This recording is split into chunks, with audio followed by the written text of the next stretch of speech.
महेशानी सप्तमुखी जो रुद्राक्ष है उसका नाम अनंग है और इसके धारण करने से घोर गरीबी का नाश होता है, दरिद्रता का नाश होता है। 7 मुखी रुद्राक्ष की इतनी बड़ी महिमा है।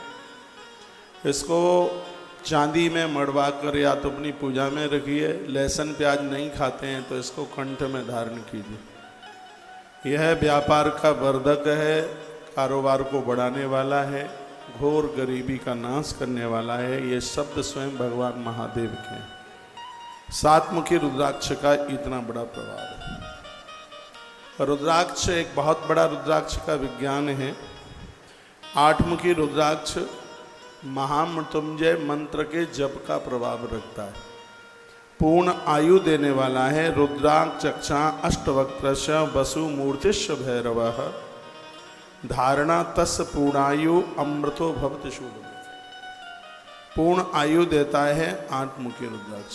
यदि ज्योतिषियों ने ये कह दिया है कि जन्म पत्री में उम्र कम है तो ऐसे जातक लोगों को, चाहे वो स्त्री हो चाहे पुरुष, चाहे बेटा हो चाहे बेटी, 8 मुखी रुद्राक्ष, माइक सही करिए, 8 मुखी रुद्राक्ष धारण कराइए। 8 मुखी रुद्राक्ष है वह पूर्ण उम्र, पूरी आयु देने वाला है।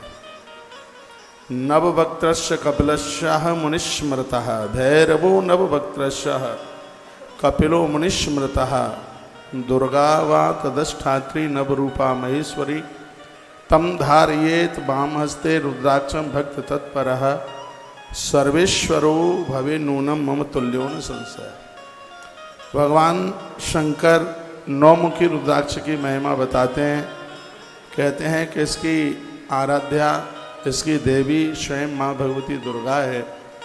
9 मुखी रुद्राक्ष को धारण करने से दुर्गा सप्तशती का फल प्राप्त होता है। इतनी बड़ी महिमा है। 9 मुखी रुद्राक्ष साक्षात भगवती जगदम्बा का ही रूप है। इसको धारण करने से भगवान महादेव कहते हैं, जिस प्रकार से सब कुछ होते हुए मेरे पास बहुत बड़ा त्याग है, 9 मुखी रुद्राक्ष धारण करने वाला व्यक्ति स्त्री पुरुष संसार में फंस ही नहीं सकता। संसार का कोई रूप, सौंदर्य, लावण्य उन्हें अपनी तरफ आकर्षित नहीं कर सकता। यह मेरी आवाज आ रही है पीछे तक? सुन पा रहे हैं? 9 मुखी रुद्राक्ष बहुत मोस्ट वेरी इंपॉर्टेंट, बहुत ज़्यादा ही बढ़िया। एक बढ़िया होता है, एक बहुत बढ़िया होता है। इसमें माँ भगवती दुर्गा की बड़ी कृपा है। इसमें उन लोगों के लिए जो लोग अपने रास्ते से भटक गए हैं, ऐसे लोगों को स्वमार्ग पर लाने के लिए भगवान शिव कहते हैं 9 मुखी रुद्राक्ष बहुत बड़ा विशेष, बहुत ज़्यादा विशेष रूप है इसका। 10 वक्त्रो महेशानी स्वयं देवो जनार्दन धारणा तस्य देवेशी सर्वान् कामान वाप्नुयात्। जो 10 मुखी रुद्राक्ष है वो संकल्प सिद्धि के लिए, जैसे आपने कोई संकल्प लिया कि प्रभु हमारा ये काम आप कर दीजिएगा, भगवान हमारा ये काम हो जाए, फिर उसके बाद हम ये करेंगे, तो संकल्प सिद्धि कर देता है 10 मुखी रुद्राक्ष। बहुत ज़्यादा विशेष है और विशेष रुद्राक्ष में से एक है। एकादश मुखो यस्तु रुद्राक्ष परमेश्वरी। जो 11 मुखी रुद्राक्ष है यह राजाओं के लिए, फौजी सिपाहियों के लिए, जो देश की सीमा पर खड़े हुए देश की रक्षा कर रहे हैं, उनके लिए ये 11 मुखी रुद्राक्ष धरती का वरदान है। यह दुश्मन को परास्त कर देगा।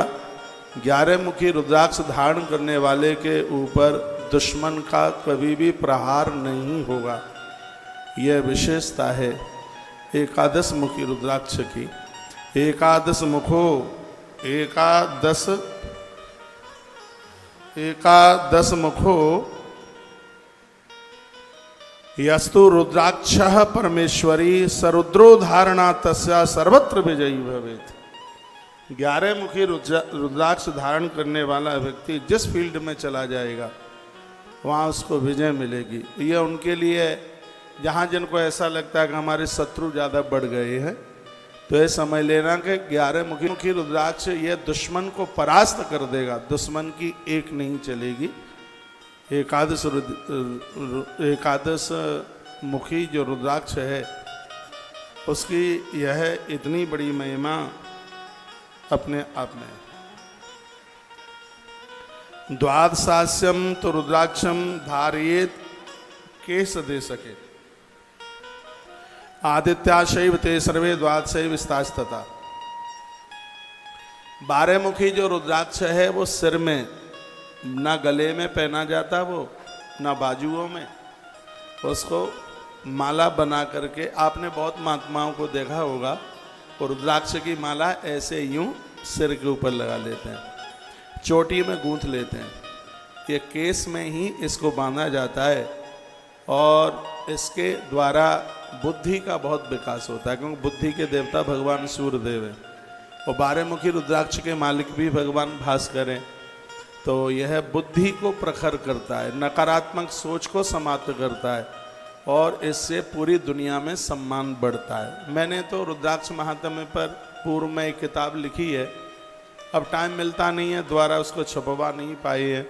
तो रुद्राक्ष महात्म्य की किताब मेरे हाथों से खुद लिखी गई थी, समय हो गया है, थोड़ा सा टाइम मिलेगा तो इसको द्वारा से फिर इसका प्रकाशन कराना है।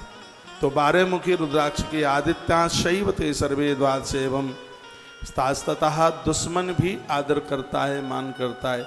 इसको केस में बांधा जाता है, सिर में इसको बांधा जाता है और ये बौद्धिक क्षमता के लिए बहुत विशेष है। इसको धारण करने वाले लोग तो वैज्ञानिक बन जाते हैं, पत्रकार बन जाते हैं, कवि बन जाते हैं। और मैं बहुत बातों में एक बात कह दूं, 12 मुखी रुद्राक्ष धारण करने से वाक सिद्धि हो जाती है, मुंह से जो बोला जाए वह पूरा हो जाता है। इतनी बड़ी आयुर्वेद में एक चीज आती है जिसका नाम है ब्राह्मी। यह ब्राह्मी कभी रवि पुख्य नक्षत्र पड़ा हो, पानी में डूबकर, यहां तक पानी में डूबकर ब्राह्मी पी जाती है। पानी में डूब गए, शरीर के ऊपर गिर गई तो दाग पड़ जाएंगे। तो पानी में बिल्कुल बैठ करके इसको जल में, इस मुहूर्त में उसको ब्राह्मी को पिया जाता है तो उससे कंठ कोकिल हो जाता है, उससे कई आज्ञा चक्र अष्ट चक्रों के ऊपर उसका बहुत असर होता है। ऐसी बहुत औषधियाँ हैं, ऐसी बहुत जड़ी बूटियाँ हैं जो हमारी बुद्धि को बहुत प्रखर कर देती हैं। उसी प्रकार से जो 12 मुखी जो रुद्राक्ष है, इसके धारण करने से वाक सिद्धि हो जाती है। ये प्रखर बुद्धि को देने वाला है। ये सम्मान तो दुनिया में देता ही है, लेकिन यह बुद्धि के लिए बहुत ज़्यादा विशेष है 12 मुखी रुद्राक्ष। तो ये 12 मुखी रुद्राक्ष की महिमा भगवान शिव बताते हैं। फिर कहाँ त्रयोदश मुखो विश्वे देवस्तान धारणा नर सर्वान कामान वाप्नोति सौभाग्यम मंगलम लभे। कि 13 मुखी रुद्राक्ष है वो माताओं के लिए, 13 मुखी रुद्राक्ष माताएं धारण करती हैं, इससे उसके पति की उम्र लंबी होती है, उनका सुहाग दीर्घायु होता है, उनकी मांग का सिंदूर शाश्वत होता है। जैसे नारी कंठ में मंगल सूत्र पहनती है, उसी प्रकार से पति की लंबी आयु के लिए, उम्र के लिए वह 13 मुखी रुद्राक्ष धारण करती है। सौभाग्यम मंगलम लभेत। इसके धारण करने से घर में सौभाग्य बढ़ता है, घर में अमंगल नहीं होता, घर में मंगल ही मंगल होता है। यह है 13 मुखी रुद्राक्ष की इतनी बड़ी महिमा। अब आप तो कहाँ लेने के लिए जाएंगे, आजकल बाजार में सब ऐसे ही है, ना तो असली का पता लगता ना नकली का पता लगता। और भगवत कृपा से कोरोना काल में बहुत सी चीज़ें आपके घर में पहुंचाई हैं। परमात्मा इतनी व्यवस्था कर दे। ये दाने रुद्राक्ष के बहुत ज़्यादा महंगे हैं, इसलिए थोड़ा संभव नहीं हो पा रहा है, लेकिन मन ने तो ये सोचा है, मैं आपको बता देता हूँ, एक 2 मुखी रुद्राक्ष, एक 8 मुखी रुद्राक्ष, 7 मुखी तो दे ही रहे हैं, एक फौजियों के लिए 11 मुखी रुद्राक्ष, और बुद्धि की विशालता के लिए 12 मुखी रुद्राक्ष, और माताओं के लिए 13 मुखी रुद्राक्ष घर घर में पहुंचा दिया जाए। ये मैंने सोच रखा है और ये बहुत जल्दी पूरा हो जाएगा। ये 13 मुखी रुद्राक्ष, ये बहुत विशेष रुद्राक्ष हैं। कौन कौन से हैं? 3 मुखी है, 2 मुखी है, 5 मुखी है, 8 मुखी है, 9 मुखी दुर्गा सप्तशती का पाठ का पुण्य फल मिलता है। 11 मुखी फौजियों के लिए, राजा लोगों के लिए, विजय प्राप्त करने के लिए। 12 मुखी बाक सिद्धि हो जाएगी, बुद्धि का उसका स्तर बढ़ जाएगा। 13 मुखी मात शक्ति के लिए, उसका सुहाग दीर्घायु होगा। ये बहुत विशेष रुद्राक्षों में से रुद्राक्ष। 5 मुखी तो चातुर्मास का पुण्य देता है। तो वैसे तो देखा जाए तो एक एक रुद्राक्ष अपने आप में बड़ा प्रभावशाली है। और ये 13 मुखी की बात मैंने आपसे करी है। अब उसके बाद में 14 मुखो योई रुद्राक्ष परमा शिव धारयेन मूर्धनिम तम भक्त्या सर्व पापम प्रणश्यति। जो 14 मुखी रुद्राक्ष है वो बहुत ज़्यादा महंगा है। आज से 5-4 साल पहले 10,500 रुपये का एक दाना आ रहा था, एक दाना। और आप ये इनके चक्कर में मत पड़ जाना, पैसे चले जाएंगे और असली नहीं मिलेगा। आजकल व्यापार बहुत ज़्यादा बढ़ा है, पैसा चले जाएंगे, मिल नहीं पावेगा, बड़ा मुश्किल है। ये तांत्रिक लोग इसको ज़्यादा प्रयोग में लेते हैं 14 मुखी रुद्राक्ष को, क्योंकि इसको कंठ में धारण करने से मंत्र सिद्धि हो जाती है। जो साधना करते हैं, जो सिद्धियां करते हैं, और विशेष रूप से जो तांत्रिक सिद्धि करते हैं, ये 14 मुखी रुद्राक्ष, इस रुद्राक्ष का इतना बड़ा प्रभाव है। इस रुद्राक्ष को धारण करके तुम 6 रात्रि तक सोने की जरूरत नहीं पड़ेगी। 6 रात्रि तक, जब तक वो अनुष्ठान, न दिन में नींद न रात्रि में नींद, ये इसका प्रभाव है। और जब कोई तांत्रिक व्यक्ति या और भी कोई सिद्धि करता है तो सिद्धि खत्म हो जाती है जब अनुष्ठान के बीच में नींद आ जाए। अनुष्ठान के बीच में तो बाथरूम करने के लिए भी नहीं जाया जाता, मलमूत्र सबको रोकना पड़ता है। और यह प्रभाव इस 14 मुखी रुद्राक्ष का है। इसको साक्षात महादेव का रूप माना गया है। मैं अकेले शिव महापुराण में गया, मैंने तो भगवत कृपा से बहुत किताबें पढ़ी हैं, और ये भी किताबें पढ़ी हैं जिसमें रुद्राक्ष की बहुत बड़ी, यहाँ तो और संक्षेप में है, रुद्राक्ष के लिए तो और भी बहुत बड़ी बहुत किताबें हैं जिनमें महापुरुषों ने अपना अपना वक्तव्य उसमें प्रकट किया है। ज़्यादातर ऐसे जो सिद्ध लोग हैं, जो उनकी साधना बहुत ऊंची है, बहुत गहराई में है, और वो मंत्र सिद्धि के लिए, वो साधना में सिद्धि आ जाए उसके लिए वो 14 मुखी रुद्राक्ष धारण करते हैं। एक बात और मैं आपको बोलूँगा जो यहाँ लिखा हुआ है, वो ये है कि ये रुद्राक्ष अपने हिसाब से धारण न करें। जिनको इसकी जानकारी है उनका सानिध्य प्राप्त करें। क्या लिखा है? बिना मंत्रेण यो धत्ते रुद्राक्षम भुवि मानव स याति नरकम घोरम यावदी इंद्र चतुर्दशः। इसमें वर्णन किया है 14 मनवंतर तक, जब तक इंद्र गद्दी के राजा बनेंगे तब तक उस व्यक्ति को घोर नरक की यातना का भुगतान करना पड़ता है जो बिना मंत्र के अपने मन मुताबिक रुद्राक्ष धारण करता है। चीनें बाजार में मिल जाती हैं, लेकिन बाजार में से ला करके और बिना विधि के और ऐसे ही उसको धारण कर लें तो ये बड़ा विपरीत हो जाएगा। आज मेरे पास एक मैसेज था कहीं से, और कहा कि ये चीते का दांत मिल रहा है, गुरुजी आप कहें तो ये हम खरीद लें। वहाँ कहीं हिमालय कोई भैया दर्शन करने के लिए गए होंगे, तो मैंने उसमें एक मैसेज लिखा कि ये चीज़ें कभी कभी बहुत ज़्यादा अपोजिट हो जाती हैं यदि जानकारी ना हो तो। इसलिए इन सब चीज़ों के चक्कर में न पड़ें, या तो इन चीज़ों की जानकारी हो।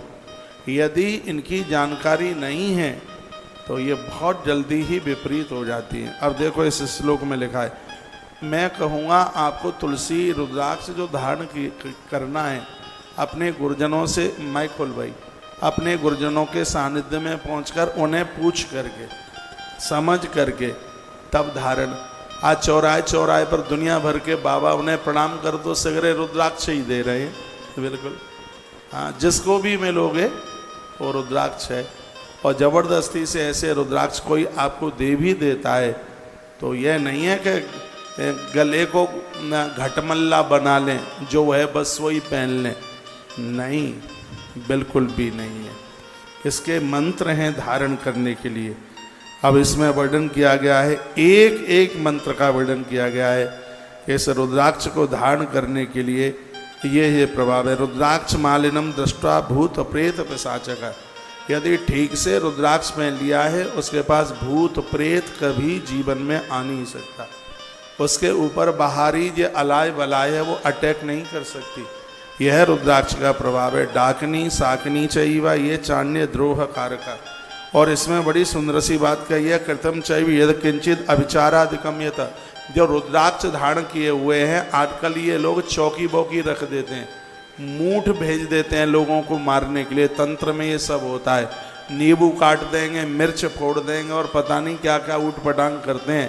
भगवान महादेव कहते हैं, हे पार्वती, जिसके कंठ में मंत्र से अभिमंत्रित, क्या सुंदर बात कही है, जिसके कंठ में मंत्र से अभिमंत्रित यदि रुद्राक्ष है तो उसके ऊपर ये अविचार अपना प्रभाव नहीं दिखाएगा, अपना प्रभाव नहीं दिखाएगा। इसलिए गुरुजनों से जो रुद्राक्ष मिलता है वो पूजा हुआ होता है, वो मंत्रों से अभिमंत्रित होता है। और सबसे आनंद की बात यह है कि ये सूतक पातक में भी उतारा नहीं जाता। यदि गुरुजनों से भी लिया जाता है, मरे में गिरे में सूतक पातक में, यहाँ तक कि नारी के ऋतुकाल धर्म में भी इसको उतारने की जरूरत नहीं होती जब रुद्राक्ष गुरुजनों से लिया जाता है तब। मेरी बात आ रही है समझ में? अब मैं बिल्कुल ठीक हूँ, हाँ, आनंद से। बपन हो गया है 5 बार। और वो जामुन मैंने सुबह से कुछ लिया ही कहाँ था, जामुन, और वो टाइम बहुत कम था और मुझे कुछ ऐसा एक तो ज़्यादा घूम घाम करके आ गया। और वहाँ दूध गर्म था जहाँ मैं गया था, वहाँ मैंने एक छोटी सी गिलसिया ही दूध पी। अब दूध पर रहता हूँ तो अब दूध भी पूरा ना मिले तो फिर यहाँ की 4 घंटे की मेहनत कैसे हो। तो वहाँ दूध पी नहीं पाया, गर्म ज़्यादा था। और दूध को पीने में तो मैं बड़ा पहलवान हूँ, एक बार में 2.5 लीटर दूध पी लेता हूँ। हाँ, 2.5 लीटर तो जग उठा करके, और दूध ही तो पीता हूँ। तो वहाँ अब इतने बड़े शरीर में अब एक गिलसिया से होगा क्या, 150 ग्राम होगा। तो एक वीडियो रिकॉर्ड कर रहा था, उसमें आज मैंने खीरे की कोई बात कही, मैंने कहा खीरा सो हीरा। तो एक वीडियो रिकॉर्ड कराई, उसमें मैंने कुछ खीरे की बातें कही, तो वहीं कुर्सी पर बैठा बैठा वीडियो में एक खीरा खाते खाते रिकॉर्डिंग कराई। तो जैसे ही मैं कमरे में आया तो मुझे पता नहीं कहाँ से उसमें जामुन दिखाई दे गई, एक कटोरी में रखी, पता नहीं कौन किसने कहाँ रख दी। अब जामुन को देख के तो मुंह में पानी आ जाता है। जामुन तो लगती ही इतनी प्यारी है। एक कथा आती है रामायण में, महात्मा अगस्त के चेले थे सुतीक्षण। ये अभी रुद्राक्ष सुना दूंगा, आप चिंता ना करें। अगस्त के चेले थे सुतीक्षण, छोटे थे, 5 साल की उनकी उम्र थी। तो गुरुजी ने कहा, बेटा हम प्रयाग जा रहे हैं, तू सालग्राम भगवान की पूजा कर लेगा, मंदिर संभाल लेगा। सुतीक्षण ने कहा, गुरुजी ये मैं सब देख लूँगा, चिंता ना करना। तो गुरुजी चले गए। अब उस सालग्राम लेके गोदावरी के किनारे नहलाने के लिए गए तो जामुन का पेड़ दिखाई दिया और पकी पकी जामुन, छोटा बच्चा जीभ पर पानी आ गया। अब जामुन ऊंची है, हाथ पहुंचता नहीं, तो उसने बाएं हाथ से बॉल भी फेंको तो दूर जाए, बाएं हाथ से पत्थर भी फेंको तो दूर जाए। सुतीक्षण ने बाएं हाथ से सालग्राम फेंके ऊपर, तो जामुन तो टूट के नीचे गिर गई, लेकिन वो सालग्राम गोदावरी में पधरा गए। पहले तो खूब सुतीक्षण ने जामुन खाई, अब फिर सोचा कि गुरुजी डंडा मारेंगे, सालग्राम तो पधरा गए, अब क्या करें। सुतीक्षण ने देखा कि सालग्राम का और जामुन का रंग तो एक ही जैसा है, तो चंदन लगा लुगू करके उन्होंने सिंहासन में जामुन रख दी। गुरुजी आए 8 दिन के बाद में, और गुरुजी ने जैसे ही वो नहलाना शुरू किया तो गूदड़ा अलग और गुठली अलग। गुरुजी ने कहा, हे सुतीक्षण इधर आ, सालग्राम कहाँ है? सुतीक्षण ने कहा, सिंहासन में है ना। कहा, ये शालिग्राम है? कहा, गुरुजी आप ही तो बोल के गए थे कि दिन में नहलाना और चंदन लगाना, तो पुण्य पुण्य चंदन, पुण्य पुण्य पानी, और सालग्राम गल गए तो हम कहा जाने। अब जामुन देख करके जीभ पर पानी ना आवे तो फिर उस जामुन का प्रभाव ही क्या रहा। तो कटोरी में देख ली धरी हुई, तो 5-7 सटका दी, हाली खड़े ही खड़े चलते ही चलते। अब उसके बाद में फिर पेट मांग रहा था दूध, क्योंकि वहाँ तो 150 ग्राम ही पी पाए, गर्म था। तो जामुन खा करके वो जग में दूध रखा ही था। तो इतना तो ध्यान नहीं दिया कि तुम इतना प्रवचन करते हो कि खट्टे के साथ में कभी दूध ना लियो। ये मेरे दिमाग से ही बात उतर गई, और चलते ही चलते और वो दूध खींच दिया, दूध और जामुन। और आयुर्वेद में तो लिखा है कि दोनों ले लिए गए तो पॉइजन बनता है बॉडी में हाल ही। लेकिन जिस समय मैंने पी लिया, मैंने मनीष को उसी समय बोल दिया, मैंने कहा मैं तो बहुत बड़ी गलती कर गया, आज की कथा तो बड़ी मुश्किल ही हो पाएगी। ये मैंने कमरे में निकलते ही बात कही। जामुन और वो दूध ले लिया, लेकिन हनुमान जी महाराज ने बचा लिए, जहर बन जाता है। आगे के लिए सावधानी हो गई है। जितनी कथा छोटी है, थोड़ा टाइम ज़्यादा आपका ले लूँगा, कोई दिक्कत तो नहीं है, हैं? अब ठीक हूँ। अब वो बपन से 5 बार उल्टी हो गई है, वो बाहर निकल गया है, अब बॉडी ठीक है, अब सही है। मेरा वो ब्लड प्रेशर नापा गया तो वो तो सही निकला है, नीचे 90 है, ऊपर कितना है भाई? ऊपर 139 से ज़्यादा ही है फिर तो। हाँ 130 39 जो वो सही है, ठीक है, कोई ऐसी दिक्कत नहीं है। तो एक बार जयकारा लगा दो। अब मैं आपका धन्यवाद करूंगा कि इतनी देर में भी आप सब जम के बैठे रहे, बहुत अच्छे श्रोता है।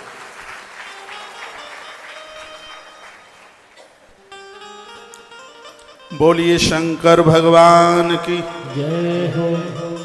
तो रुद्राक्ष की महिमा आप सुन रहे। रुद्राक्ष मालिनम दृष्टा भूत प्रेत पिशाचः। रुद्राक्ष को देख करके भूत प्रेत उनके पास कभी आ नहीं सकते। रुद्राक्ष मालिनम दृष्ट्वा शिवो विष्णु प्रसीदति।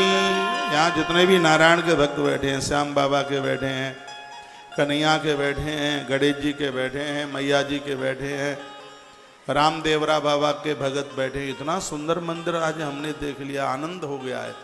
आप कभी जाना दर्शन करने के लिए रामदेवरा बाबा। और भी सगरे देवताएं, अयप्पा भगवान का मंदिर, या तो कहीं मैं विदेश में गया था वहाँ देखा था, और या आज यहाँ पर देखा, बहुत आनंद हो गया है। श्याम बाबा, खाटू श्याम, सालासर, दादी माँ को हम बहुत पसंद करते हैं, वो मेरी माँ हैं, वो भी झुंझुनू वाली मैया भी वहाँ बैठी है। बहुत देवता वहाँ पर वहाँ बैठे। आप किसी भी देवता के भगत हों, इसमें लिखा है कि जब आप रुद्राक्ष धारण करते हैं तो सगरे देवता आपको देख करके प्रसन्न हो जाते हैं। चाहे आप स्त्री हों, चाहे आप पुरुष हों, सबको रुद्राक्ष धारण करने का अधिकार है। और एक आनंद की बात बताऊं, भगवान शंकर कहते हैं पार्वती, चारों वर्ण के लोगों को रुद्राक्ष धारण करने की अनुमति मेरी तरफ से है।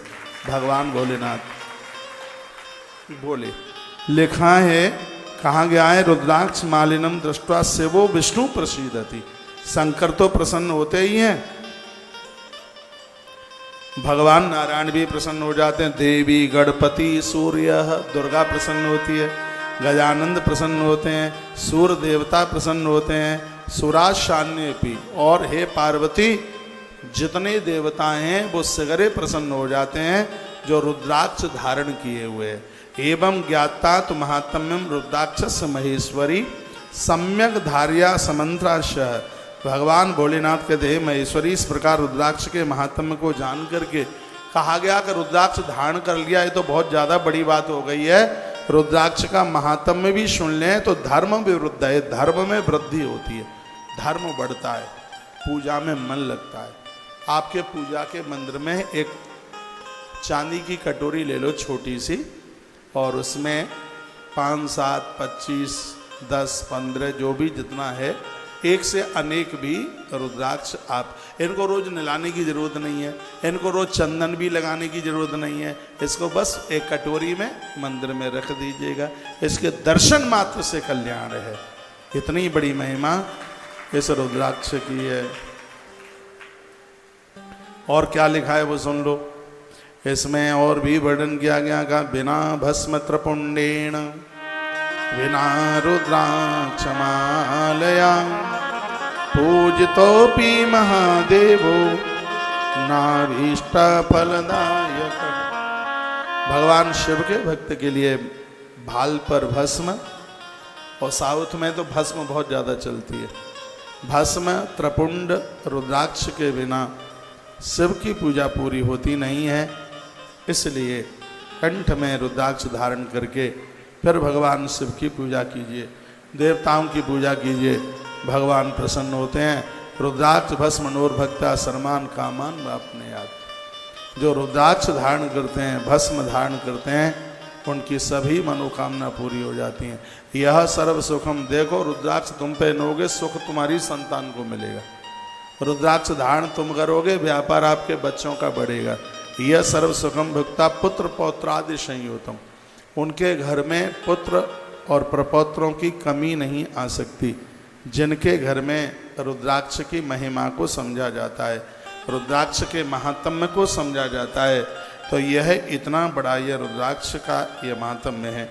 अब एक प्रश्न उठता है, क्या लहसुन प्याज खाने वाले भी रुद्राक्ष पहन सकते हैं क्या? नहीं, इसमें बिल्कुल मना किया गया है, उनके लिए मना कर दिया गया। कहा यह तो आपको परहेज करना ही चाहिएगा, नॉन वेज वाले भी इसको नहीं पहन सकते, इसके लिए शाकाहारी बनना पड़ेगा। धूम्रपान करने वाले लोग शंख नहीं बजा सकते, बीड़ी सिगरेट पीने वाले लोग शंख नहीं बजा सकते, मदरा का पान करने वाले लोग हैं वो बिल्कुल भी शंख नहीं बजा सकते, ऐसा ब्रह्म पुराण के अंतर्गत लिखा हुआ है। तो इन चीज़ों को धारण करने के लिए व्यक्ति को बहुत पवित्रता चाहिए, बहुत उसको पवित्रता चाहिए। और जब इन नियमों का पालन कर लिया गया है तो ये शीघ्र ही अपना प्रभाव दिखा देते हैं, शीघ्र ही प्रभाव, देर नहीं लगती। जब जामुन और दूध दोनों मिलकर मिनटों में अपना प्रभाव दिखा सकते हैं, तो शंकर की आंख से निकलने वाला रुद्राक्ष अपना प्रभाव क्यों नहीं दिखाएगा? बताएं, है क्यों नहीं दिखाएगा? वो तत्काल अपना प्रभाव। असुज्ञम हृदयम, वर्णन किया गया है कि रुद्राक्ष आप पहनते हैं वो हृदय को छूना चाहिए। जो रुद्राक्ष हृदय को छूता है उन लोगों को हृदय संबंधी रोग नहीं होते, उनका हार्ट मजबूत होता है बहुत ज़्यादा। मैं रुद्राक्ष पहनता हूँ। एक बार की बात है लुधियाना की, उस समय मेरी उम्र 39-39 साल होती थी, अभी भी कोई बहुत ज़्यादा नहीं है। हाँ, आपके बड़े बेटे की जितनी उम्र है उतनी है। आप सेठों का खाया पिया ज़्यादा है, इसलिए स्ट्रक्चर थोड़ा मजबूत ज़्यादा हो गया था। तो डॉक्टर साहब मुझे ऐसे ही दयानंद मेडिकल कॉलेज है उसमें लुधियाना में, उन्होंने कहा महाराज जी आप चलिए, जहाँ से हमने पढ़ाई पढ़ी है एक बार हम अपना वो मेडिकल कॉलेज आपको दिखा करके लाते हैं।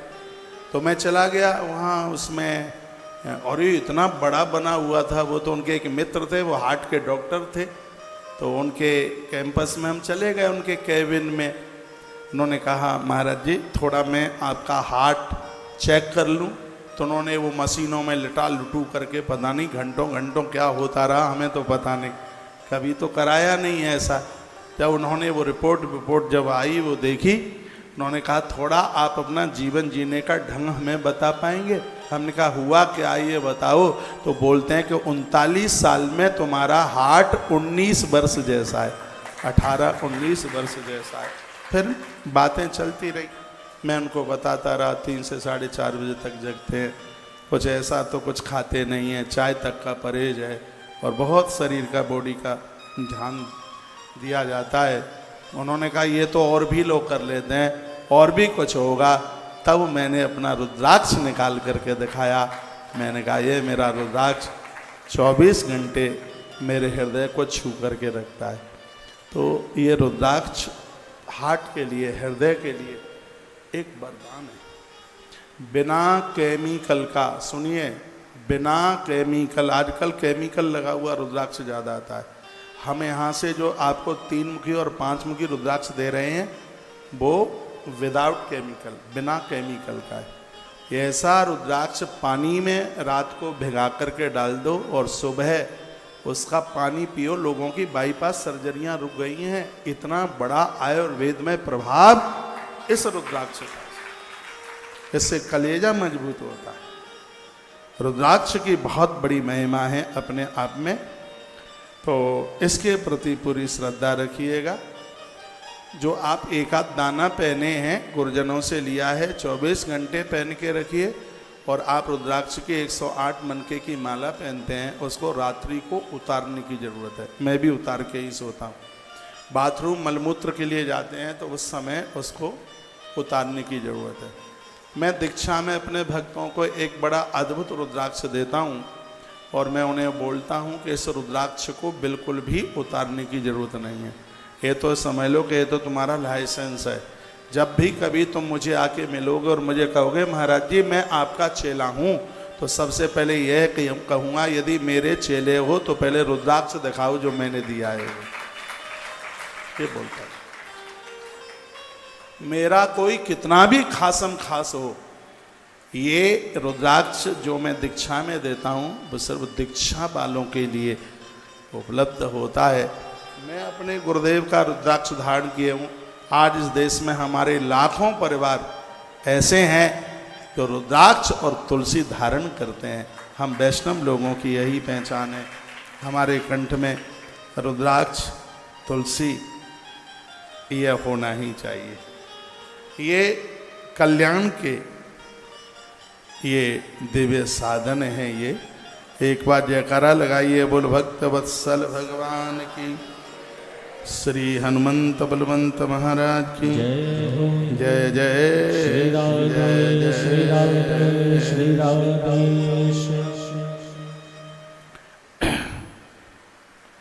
और भी बड़ी अद्भुत बातें हैं।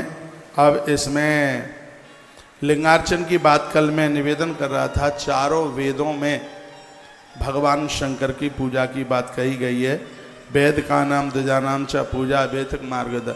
उस ब्राह्मण को बहुत बड़ा ब्राह्मण माना गया है जो 3 काम करता है। बहुत बड़ा, सबसे बड़ा, बहुत बड़ा क्या, 3 काम करता है। एक तो गायत्री का जप करता है और नित्य यज्ञ करता है और रोजाना भगवान शिव का अभिषेक करता है। उसे पूर्ण ब्राह्मण माना गया। जब राम जी रामेश्वर में यज्ञ करने के लिए जा रहे थे तो उन्होंने जामवंत को कहा था लंका को जीतने के लिए भगवान की पूजा की आवश्यकता है। कोई ऐसा आचार्य मिले जो शंकर का परम भक्त हो, जो रोज अभिषेक करता हो और चारों वेदों के ऊपर उसका अधिकार हो। यदि ऐसा आचार्य मिल जाए तो जामवंत हम उस यज्ञ के प्रभाव से लंका को जीत ले। तो ब्रह्मा ही जामवंत बने आगे।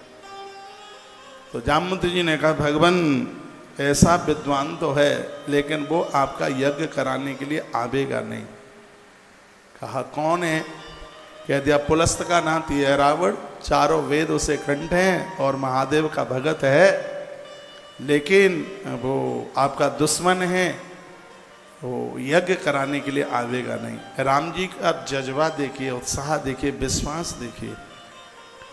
तो प्रभु श्री राम जी ने कहा एक बार न्योता दे के देख लो कि शायद आ ही जाए। न्योता देने में क्या दिक्कत है? प्रभु श्री राम जी ने अपने हाथों से चिट्ठी लिखी, जामवंत के हाथ में चिट्ठी दी। जामवंत जी उस चिट्ठी को लेकर गए लंका में। रावण को सूचना मिली कि ऐसे ऐसे कोई दूत चल करके आया है। तो रावण ने कहा कि उसको सम्मान के सहित लेकर के आइएगा। और जिस समय जामवंत ने उस सभा में प्रवेश किया, रावण ने खड़े होकर के सम्मान किया, बैठने को जगह दी और कहा दूत बोलिए क्या संदेशा लेकर के तुम आए हो? उन्होंने कहा अयोध्या के राजकुमार प्रभु श्री राम एक दिग्विजय यज्ञ करने के लिए और आपको आचार्य के लिए उन्होंने निमंत्रण दिया है। क्या आप उनका न्योता स्वीकार करेंगे?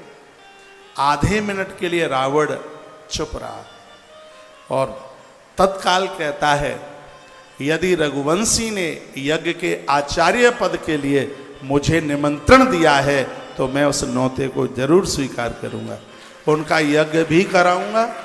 ये रावण ने एक बात कही, क्या वह यज्ञ लंका को जीतने के लिए हो रहा है क्या? जामवंत चुप रह गए। कहा बोलिए ना। जामवंत ने कहा झूठ नहीं बोलूंगा, क्योंकि राम का अनुचर हूं, इसलिए राम जी से यही तो सीखा है। वो यज्ञ लंका और लंकापति को जीतने के ही लिए हो रहा है। तो रावण ने कहा यज्ञ भी कराऊंगा और लंका को जीतने का आशीर्वाद भी दूंगा। बात बड़ी कमाल की बात। न्योता स्वीकार कर ले। जामवंत जी तो नाचने लगे। जामवंत जी ने कहा उसके लिए हमें क्या क्या तैयारी करनी है, सामान की सूची दे दीजिएगा। तो रावण ने एक फिर बड़ी अच्छी सुनहरी सुंदर बात कही। रावण ने कहा कि यदि यजमान सामान इकट्ठा करने में असमर्थ है तो ये भी जिम्मेदारी आचार्य की ही बनती है कि पूजा की सभी सामग्री आचार्य ही तैयार करे।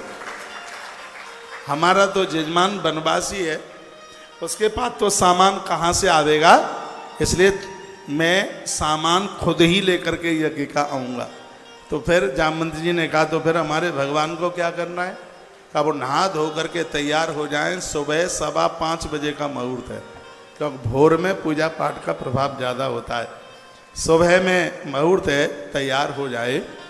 तो जामवंत चले गए, राम जी को सूचना दी, बड़ी वहाँ प्रसन्नता हुई। इधर रावण जानकी माता के पास गया। रावण ने स्वयं अपने मुंह से सूचना दी, कहा देवी ऐसे ऐसे तुम्हारे पति एक दिग्विजय यज्ञ करने के लिए जा रहे हैं और उसमें उन्होंने आचार्य पद के लिए मुझे निमंत्रण भेजा है और मैंने उस न्योता को स्वीकार कर लिया है। गृहस्थी हैं राम, बगल में यज्ञ में बैठने के लिए पत्नी का होना बहुत ज़्यादा जरूरी है, इसलिए तुम्हें लेने के लिए आया हूँ। तुम स्वतंत्र तब तक हो जब तक यज्ञ पूरा होता है, तब तक। जैसे लेके जा रहा हूँ पूर्णाहुति होते ही संग लेकर के आ जाऊँगा। महात्मा कंबन ने अपनी रामायण में लिखा है, माँ जानकी ने खड़े होकर के रावण के चरणों में प्रणाम किया। ये कंबन रामायण मैंने कोरोना काल में आपको सुनाई है, बड़ी अद्भुत है। महात्मा कंब की रामायण है, बड़ी अद्भुत रामायण। तो उसने प्रणाम किया, माता जानकी को रथ में बिठाया और रावण लेकर के चला। रथ वहाँ रोक दिया दूर, मेघनाद संग गया था, रथ दूर रोक दिया गया। रावण आगे बढ़ा, प्रभु के अनुयायियों को पता चल गया। स्वयं प्रभु श्री राम जी सम्मान के लिए आगे बढ़ के आए, आचार्य को अंदर लेकर के गए, बैठने को जगह दी। राम तो स्नान किए हुए बैठे ही थे और रावण को कहा कि मुझे क्या करना है। रघुवंशी राम, हे आचार्य, हे ब्रह्मा के शिष्य, हम आपका बहुत सम्मान करते हैं। तो रावण ने कहा यज्ञ में बैठना है, उसमें पत्नी का होना जरूरी है, पत्नी को बिठाओ संग में। राम जी ने कहा पत्नी तो नहीं है।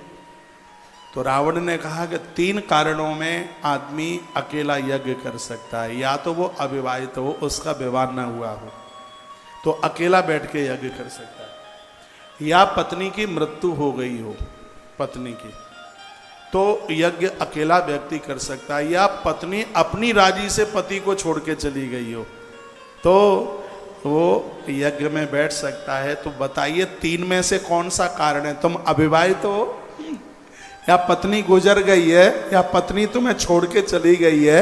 राम जी ने कहा 3 में से एक भी नहीं, चौथा कारण तुम हो जो मेरी गृहिणी का हरण करके लेके गए। रावण ने एक बात कही थी। रावण ने कहा कौन नहीं जानता कि आप क्या हैं, मुझे दोष मत लगाइएगा, तुम्हारी जानकी कभी तुमसे अलग नहीं हो सकती। और सुनिए, यदि आप मुझे कह रहे हैं, एक बात तो यह है कि तुम क्या लीला कर रहे हैं, ये रावण के शब्द थे। रावण तो बहुत बड़ा पंडित था। एक बाह्य वातावरण में रावण ने कहा मैं तुम्हारी गृहिणी को लेकर के आया हूँ, किसी को भेजिए, रथ में बैठी हुई है जानकी।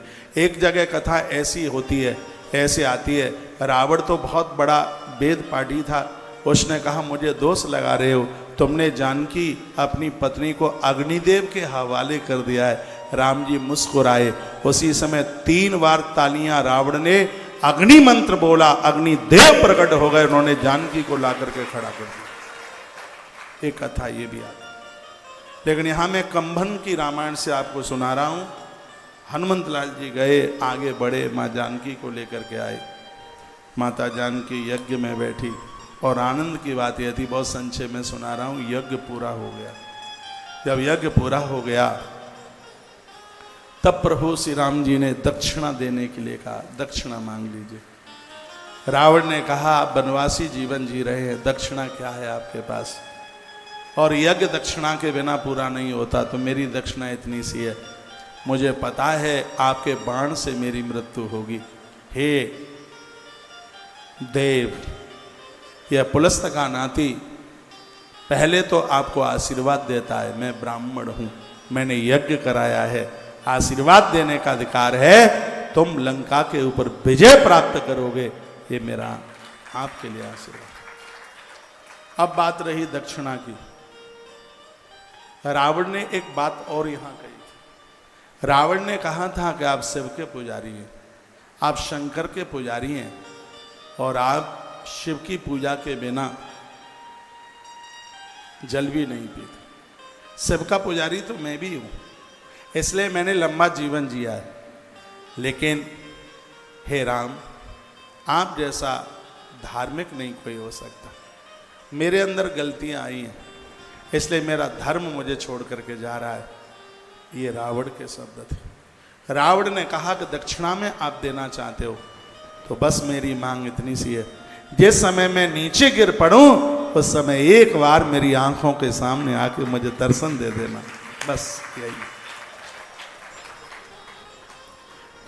तो इतना सा प्रसंग मैंने जो आपको सुनाया, वो इस बात को कहता है कि जो यजन करते हैं, जो अभिषेक करते हैं, जो जप करते हैं,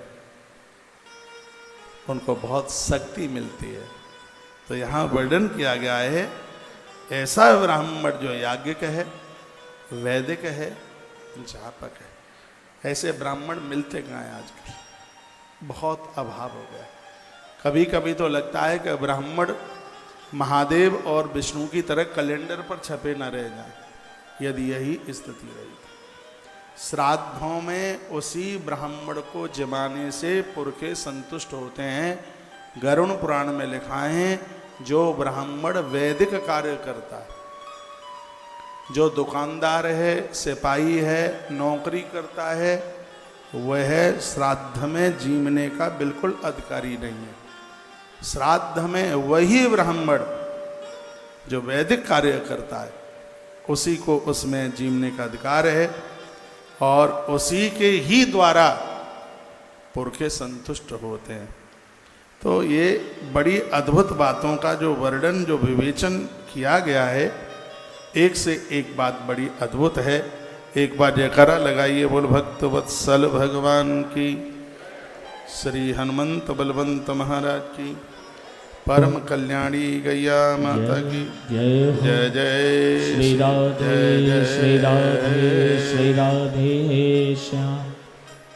देखो यहाँ भगवान नंदीश्वर कार्तिकेय को कहते हैं कि पाप के अंश से पाप बढ़ता है, पुण्य के अंश से पुण्य बढ़ते हैं। पाप करेंगे तो पाप करने से पाप घटता नहीं है, पाप करने से पाप बढ़ता है। पुण्य करने से पुण्य घटता नहीं है, पुण्य करने से पुण्य बढ़ता है। बीजांशो क्वचिद पापेन पुण्यम च वृद्धि पूर्वेण नश्यति। एक बात यहाँ बड़ी सुंदर कही है, यदि आपके पुण्य बढ़ेंगे तो पाप का अंकुर समाप्त हो जाएगा, खत्म हो जाएगा। इसलिए ऐसे काम कीजिए जिसके द्वारा हमारे पुण्य बढ़ते जाएं, ऐसे काम करें। पुण्य जब आपके बढ़ेंगे तो पुण्यों की दीवाल के द्वारा पाप रूपी पेड़ है वो धरती में मिल जाएगा, फिर वह कभी खड़ा ही नहीं हो सकता।